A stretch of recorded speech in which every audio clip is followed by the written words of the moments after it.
Welcome everybody, welcome to 10 Minute Reviews. Jason here bringing you today's video. As always guys, please hit the like and subscribe buttons. Don't forget to check the links down below for links to today's book and anything else that might be applicable. I could use the traffic through the Amazon link, so I definitely appreciate it.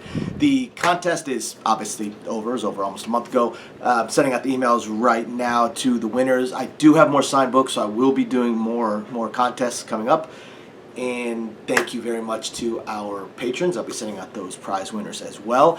And otherwise, let's get into today's video. So today's video, I'm going to be talking about an author I've talked about many times in the past, Bruce Sentar. Bruce Sentar. Now, he writes a lot of different genres. He does fall into the Hamlet genre for almost all of his books, but he writes a lot of different genres. And one of the things I really appreciate with Bruce, the progression of his writing, he's gotten better and better and better and better, and they're just a ton of fun now. And I've gotten my wife into reading a whole bunch of them as well. But also that when he comes up with an idea, he comes up with a beginning, a middle, and an end. His series are usually between 3 to 5 books long, and they have an actual ending in mind, and an ending that you are able to finally read. It's so nice to see the ends of some of these characters that you really care about, and that you really become invested in their story. He usually has 3 to 5 series that are all writing in tandem, and this is one that just came out. Brand new book that I stumbled across, and probably because I read so much of his stuff that it pops right up in my feed. Returner's Defiance, and this is Bruce Sentar sticking within the lit RPG that he writes really well, though. He's written other types of fantasy, he's written cultivation, he's written all kinds of stuff.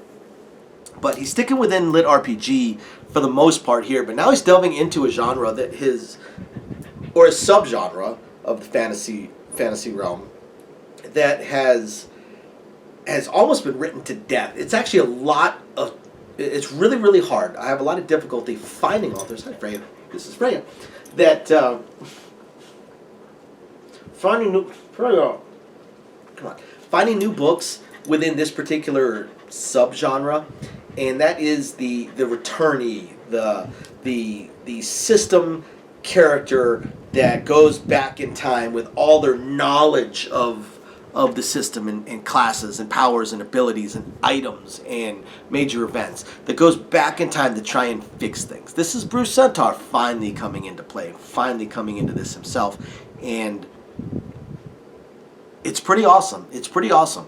So, you know, we had the world, Earth for the most part, that eventually gets folded in within this system that goes online, and then ends up having this war with demons, and it goes on for 500 years.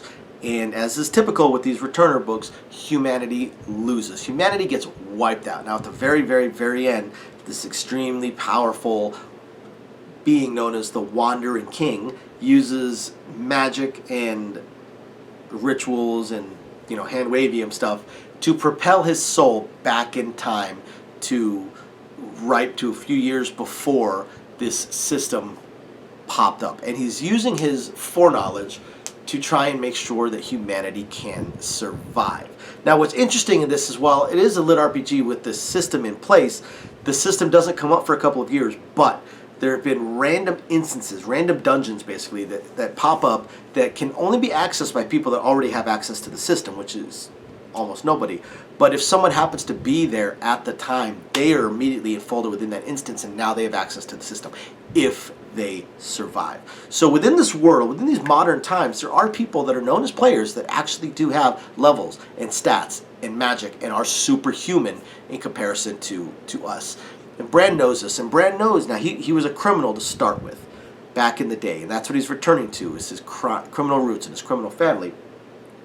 Only now he has the foreknowledge of when one such occurrence is going to happen, and is able to interject himself in there so that he can enter the system earlier.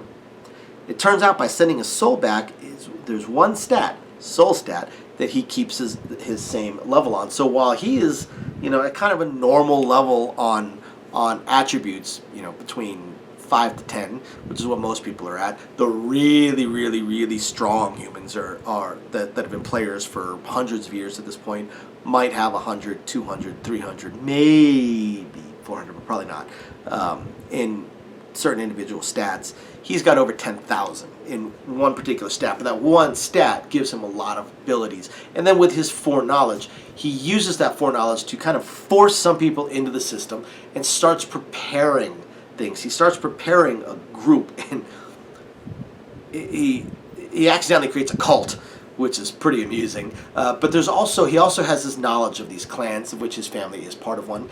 He manages to find someone that ends up being one of the great enemies of humanity because they are infected by a demon.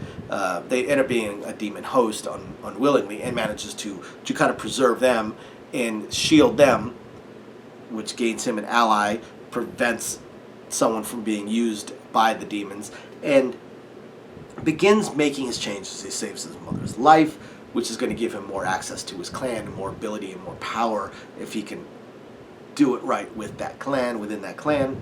And he's building the foundation. And this was a fascinating book. It really, really, really was. Bruce Sentar writes great, but this book and the plot and the way he does it, it's awesome. Now, don't know how much he's going to be able to continue using his foreknowledge going forward, other than specific dates of things that cannot change, such as the original demon invasions, because he's making so many changes, and he's realizing this, that these ripples of these changes he's making are getting bigger and bigger and spreading out more and more, and he's not sure how long his future knowledge is really going to hold as far as events go and people go, because he's making too many changes. But he is able to slowly start building a strong power base that could lead to a much different result this time around. He's got 500 years to enact that result. Although really he's got about 2 years, a little less than 2 years, to get his foundation put in place. I cannot wait for the next book. This is one of Bruce Sentar's best books to date. Thank you everybody for watching. We'll catch you next time. Bye now.